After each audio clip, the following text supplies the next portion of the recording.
ശരിക്കും സാധാരണ നാടക ട്രൂപ്പിലെ ഒരു അഭിനേതാവിനെ സംബന്ധിച്ചിടത്തോളം അവരുടെ ക്യാരക്ടർ മാത്രം കാണാതെ പഠിച്ചൊക്കെ ചെയ്താൽ മതി. ഇത് എല്ലാം തറവായിട്ടിരിക്കണം അല്ലെ, എപ്പോഴാ എന്താ സംഭവിക്കുന്നത്. കംപ്ലീറ്റ് ഡയലോഗ് ബൈ ഹാർട്ട് ആയിരിക്കണം. കാരണം ആ ഡയലോഗിന്റെ പഞ്ചിലാണ് മ്യൂസിക് കിട്ടുന്നത്. അപ്പം മൊത്തം ഡയലോഗും ബൈ ഹാർട്ട് ആയിട്ട് ഇരുന്നാലേ പറ്റുള്ളൂ. അങ്ങനെയാണ്. അപ്പൊ ശരിക്കും മ്യൂസിക് ഓപ്പറേറ്റേഴ്സ് ആയിരിക്കണം എപ്പോഴും ഏത് ക്യാരക്ടറും ചെയ്യാൻ വേണ്ടി. അപ്പൊ ഇത് അതുപോലെ നമ്മൾ സീരിയൽ അല്ലെങ്കിൽ സിനിമ അല്ലെങ്കിൽ സീരിയൽ ഫീൽഡിലേക്ക് വന്നത് ഇതുപോലെ തന്നെ പല പല സംഭവങ്ങളും ചെയ്തുകൊണ്ടാണ്. ആദ്യമായിട്ട് വരുന്നത് അഭിനയിക്കാനാണ്. അത് കുഞ്ഞുമോൻ ദാഹ എന്ന് പറയുന്നത്. ഡബിങ്ങിന് മുന്നേ അഭിനയമാണ് വന്നത്. അതെ അതെ, ആദ്യം വന്നത് കുഞ്ഞുമോൻ ദാഹ എന്ന് പറയുന്ന നമ്മുടെ കൊല്ലത്തുള്ള ഡയറക്ടറുടെ ഒരു ടെലിഫിലിമായിരുന്നു, ഓമനത്തിങ്കൾ കിടാവ്. അതൊക്കെ കല്യാണത്തിന് ശേഷമാണ്. അതിനകത്തൊരു ഒരു ആക്രിക്കാരൻ്റെ വേഷമായിരുന്നു. ഈ കുപ്പി പാട്ടയൊക്കെ പറിക്കാൻ നടക്കുന്ന ഒരു ആക്രിയുടെ ചാക്കൊക്കെ ആയിട്ട്. പക്ഷെ എനിക്ക് ഭയങ്കര ഇഷ്ടപ്പെട്ട ക്യാരക്ടർ. കാരണം 2 സീനേ ഉള്ളായിരുന്നു. പക്ഷെ അതിനകത്ത് എൻ്റെ ഒരു ക്യാരക്ടറായിരുന്നു കുറച്ച് ലൈവായിട്ടുണ്ടായിരുന്നു. ലൈവിൽ ബാക്കിയെല്ലാം ഒരു ഡ്രാമ സ്റ്റൈലിലായിരുന്നു. അതിനുശേഷം പിന്നെ സ്വാതി ഭാസ്കർ എന്ന് പറയുന്ന ഡയറക്ടറുടെ കൂടെ അസിസ്റ്റന്റ് ഡയറക്ടറായിട്ട് വന്നു. അതിൽ പുള്ളി ചെയ്ത സീരിയലിൽ അഭിനയിച്ചു. അതിനകത്ത് വേറെ ആൾക്ക് ഡബ് ചെയ്തു. അങ്ങനെയാണ് ഈ സീരിയൽ അല്ലെങ്കിൽ ടെലിവിഷൻ ഫീൽഡിലേക്ക് വരുന്നത്. അതിനുശേഷം നമ്മുടെ നാറാണത്ത് തമ്പുരാൻ എന്ന് പറഞ്ഞ വിജി തമ്പി സാറിൻ്റെ സിനിമയാണ് ഫസ്റ്റ് ഡബ് ചെയ്തത്. പിന്നെ ഇങ്ങോട്ടും ഇഷ്ടംപോലെ പടങ്ങൾ. അപ്പോൾ സീരിയൽ എന്ന് പറയുന്നത് സ്വാതി ഭാസ്കറിന്റെ സീരിയൽ കഴിഞ്ഞിട്ട് പിന്നെ സിനിമയിലോട്ടാണ് ഡബിങ്? അല്ല, അതിനുശേഷം കുറെ സീരിയൽ ചെയ്തതിന് ശേഷമാണ്. അഭിനയമാണോ ഡബിങ് ആണോ? അഭിനയവും ഉണ്ടായിരുന്നു, ഡബിങ്ങും ഉണ്ടായിരുന്നു സീരിയലിൽ. പക്ഷേ ഇപ്പൊ ശോഭിച്ചേട്ടനെ അറിയുന്നത് ഒരു ഡബിങ് ആർട്ടിസ്റ്റ് എന്നുള്ള രീതി ഇപ്പോഴും റീസെന്റ് ആയിട്ടാണെന്ന് തോന്നുന്നു.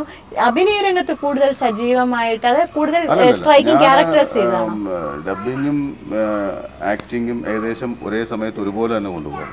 അതായത് ഞാൻ പറയാം, എന്നെ ആൾക്കാരെ തിരിച്ചറിഞ്ഞു തുടങ്ങിയ ഒരു സീരിയൽ എന്ന് പറയുന്നത് ഡിറ്റക്റ്റീവ് ആനന്ദ് എന്ന് പറഞ്ഞു ദൂരദർശനിലുണ്ട് സീരിയലായിരുന്നു. അതിൽ വില്ലൻ വേഷം.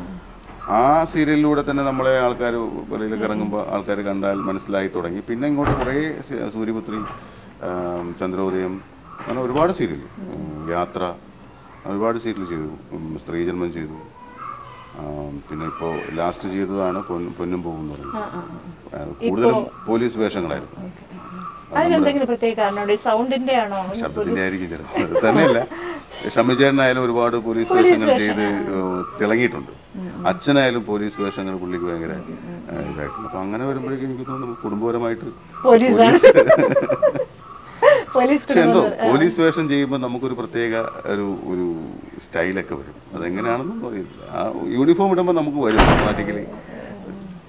ശരിക്കും അതിന് ശരി ആ ഒരു യൂണിഫോമിന് വേണ്ട ഒരു ബോഡി ലാംഗ്വേജ് ആയിരിക്കണം. അതൊക്കെ ശരിക്കും ചേട്ടന്റെ തുടക്ക ഓമനത്തിങ്കൾ കിടാവോ എല്ലാം കണ്ടിട്ടുണ്ട്?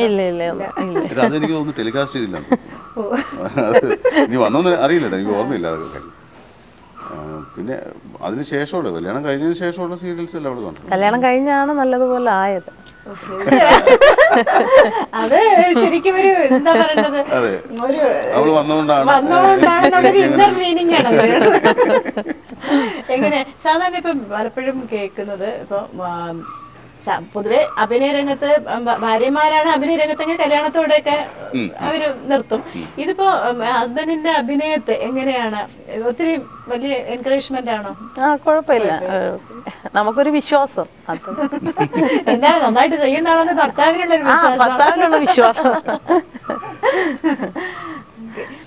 അപ്പൊ ഇപ്പൊ നാറാണത്തെ തമ്പുരാനിലാണ് ഫിലിം എന്ന് പറഞ്ഞു. ശരിക്കും അതിനുശേഷം ഡബിങ്ങിൽ കൂടുതലായിട്ട് കോൺസെൻട്രേഷൻ കൊടുക്കും? അല്ല, ഡബിങ്ങിലാണ് കൂടുതൽ എനിക്ക് ഓപ്പർച്യൂണിറ്റീസ് കിട്ടും. ഇപ്പോൾ അഭിനയിക്കാനായിട്ട് ഈ ഡബിങ്ങിൽ കൂടുതലായി പോയത് കൊണ്ട് സിനിമയിലേക്ക്, അല്ലെങ്കിൽ ഞാൻ സീരിയൽ അധികം ചെയ്യണമെന്ന് ആഗ്രഹിക്കുന്ന ഒരാളല്ല. മീൻസ് വേറൊന്നുമല്ല, സീരിയൽ അധികം ചെയ്താൽ നമുക്ക് സിനിമയിൽ ഓപ്പർച്യൂണിറ്റി കിട്ടാൻ ബുദ്ധിമുട്ടാണ്. നമ്മുടെ ലക്ഷ്യമെന്ന് പറയുന്നത് സിനിമയാണ്. അതാണ് നമ്മുടെ മനസ്സിൽ പണ്ടുതൊട്ടേ ഉള്ളത്. അപ്പോൾ അതുകൊണ്ട് നമ്മൾ ഒരുപാട് ക്യാരക്ടേഴ്സ്, സീരിയലിൽ ഒരുപാട് ക്യാരക്ടേഴ്സിന് വേണ്ടി അങ്ങനെ നമ്മൾ ശ്രമിച്ചിട്ടില്ല. പക്ഷേ സിനിമയിൽ നമ്മളൊക്കെ ഓപ്പർച്യൂണിറ്റി കിട്ടാനായിട്ടുള്ള ബുദ്ധിമുട്ടെന്ന് പറഞ്ഞാൽ ഞാൻ ഡബിങ് കൂടുതൽ കോൺസെൻട്രേറ്റ് ചെയ്ത് ഈ മെഗാ സീരിയലിൻ്റെ ഒരു സംഭവം വന്നതോടുകൂടി നമുക്ക്, പ്രത്യേകിച്ചും ഞാൻ വില്ലൻ ക്യാരക്ടർ ചെയ്തതിൽ നിന്ന് ഹീറോ ക്യാരക്ടറിനെ ഡബ് ചെയ്യാനുള്ളൊരു ഇതിലേക്ക് മാറി. ഒരു ഒറ്റ സീരിയലോടുകൂടി, സ്വപ്നം എന്ന് പറയുന്ന രാജീവേട്ടൻ്റെ കെ രാജീവിൻ്റെ സീരിയലോടുകൂടി ഈ വില്ലൻ ക്യാരക്ടറിൽ നിന്ന് മാറി നായക കഥാപാത്രങ്ങൾക്ക് ഡബ് ചെയ്യാനാണ് കൂടുതലായിട്ട് എന്നെ വിളിക്കുന്നത്. അപ്പോൾ ഓട്ടോമാറ്റിക്കലി നായകന്മാർക്ക് ചേഞ്ച് വന്നു എന്നത് മാത്രമല്ല, ഞാൻ ഡബ് ചെയ്തുകൊണ്ടിരുന്ന ആ സ്വപ്നത്തിലെ സുരേഷ് കൃഷ്ണ എന്ന് പറയുന്ന ആർട്ടിസ്റ്റ് പിന്നീട് വന്ന സീരിയലിലെല്ലാം എന്നെ കൊണ്ട് തന്നെ ഡബ് ചെയ്യിച്ചു. അങ്ങനെ വന്നപ്പോഴേക്കും ഓട്ടോമാറ്റിക്കലി അത് ആ ഒരു ബോഡി ലാംഗ്വേജ് ഉള്ള ആൾക്കാരെല്ലാം വരുമ്പോൾ എന്നെ തന്നെ വിളിക്കും. അതെ അതെ അതെ. അങ്ങനെ വന്നപ്പോൾ ഞാൻ കുറച്ച് ബിസിയായി. മീൻസ് സീരിയലിൽ ഡബ്ബിങ് കൂടുതൽ ബിസിയായി. ഒരുപാട് സീരിയൽസിൽ എൻ്റെ ശബ്ദത്തിന് യോജിക്കുന്ന ബോഡി ലാംഗ്വേജ് ഉള്ള ആൾക്കാർ വന്നപ്പോൾ ഓട്ടോമാറ്റിക്കലി എനിക്ക് ഹീറോ വോയിസിലേക്ക് ഞാൻ മാറി. അങ്ങനെ വന്നപ്പോഴേക്കും എനിക്ക് വേറെ ഒന്നിനും പോകാൻ പറ്റില്ല. ട്രിവാൻഡ്രത്ത് നിന്ന് 2 ദിവസത്തിൽ കൂടുതൽ മാറി നിൽക്കാൻ പറ്റാത്തൊരവസ്ഥ. അങ്ങനെ വന്നപ്പോഴേക്കും എല്ലാവരും വിചാരിച്ചു ഷോബി ഡബ്ബിങ്ങിലല്ലേ, അപ്പോൾ അതുകൊണ്ട് അഭിനയിക്കാൻ താല്പര്യമില്ലായിരിക്കും, അല്ലെങ്കിൽ അഭിനയിക്കാൻ ഉള്ള സമയം കിട്ടില്ലായിരിക്കും എന്ന് വിചാരിച്ചിട്ട് ആരും വിളിക്കുന്നില്ല. പക്ഷെ നമ്മുടെ മനസ്സിൽ ഇതാണെന്ന് എനിക്ക് പറയാനുള്ള അവസരമൊന്നും കിട്ടിയിട്ടില്ല. നമുക്കങ്ങനെ ആരോടും പോയി ചോദിച്ച് ഒരു അവസരം വാങ്ങിക്കാനുള്ളൊരു മനസ്സും ഇല്ല എന്നുള്ളതാണ്. കാരണം അതിനുള്ളൊരു നമ്മുടെ ഒരു ബാക്ക്ഗ്രൗണ്ട് വെച്ചിട്ട് നമുക്ക് അങ്ങനെ ചോദിക്കാനൊരു ബുദ്ധിമുട്ട്. തിലകൻ സാറിന്റെ മകൻ എന്നുള്ളതിന്റെ ഒത്തിരി പ്ലസ് ഉണ്ട്, അതിന്റെ ഒരു നെഗറ്റീവ് സൈഡ് ആയിരിക്കും ഇത്. എന്നുവെച്ചിരിക്കും ഇപ്പോൾ ഈ സാമ്പത്തിക വശം നോക്കുവാണെങ്കിൽ ഇപ്പോൾ ഇപ്പം നായകവേഷം ചെയ്യുന്ന ആൾക്കാർക്ക് ഉള്ള ഡബിങ് അല്ലേ സിനിമയേക്കാൾ കൂടുതൽ പ്രോഫിറ്റബിൾ എന്ന് പറയാൻ പറ്റും? ഇല്ല, സിനിമയിൽ നമുക്ക് പ്രോഫിറ്റ് മാത്രമല്ല നോക്കുന്നത്. കാരണം നമ്മുടെ ഒരു സാറ്റിസ്ഫാക്ഷൻ എന്ന് പറയുന്ന സംഭവം, അതാണ് നമുക്ക് നമ്മുടെ ഒരു എയിം എന്ന് പറയുന്നത് അഭിനയമായതുകൊണ്ട് അഭിനയത്തിൽ കൂടുതൽ ഓപ്പർച്യൂണിറ്റി കിട്ടാനാണ് ഞാൻ ഇഷ്ടപ്പെടുന്നത്. പക്ഷേ എങ്കിലും നമ്മുടെ കുടുംബം നടന്നു പോകണം എന്നുള്ളത് കൊണ്ട് നമുക്ക് ഡബിങ് ഉപേക്ഷിക്കാൻ പറ്റില്ല. പക്ഷേ എന്തോ നിർഭാഗ്യവശാൽ ഇവിടെ ഈ സീരിയൽ ഫീൽഡിൽ ഡബിങ്ങിന് മെഗാ സീരിയൽ ആയതുകൊണ്ടായിരിക്കാം റേറ്റ് വളരെ കുറവാണ്. നമ്മൾക്ക് ബാർഗെയിൻ ചെയ്യാൻ പറ്റില്ല. ബാർഗെയിൻ ചെയ്ത് കഴിഞ്ഞാൽ ക്വാളിറ്റി അല്ല നോക്കുന്നത്. ക്വാളിറ്റി ആണെങ്കിൽ നമ്മൾ ബാർഗെയിൻ ചെയ്താൽ നമുക്ക് പൈസ കിട്ടും.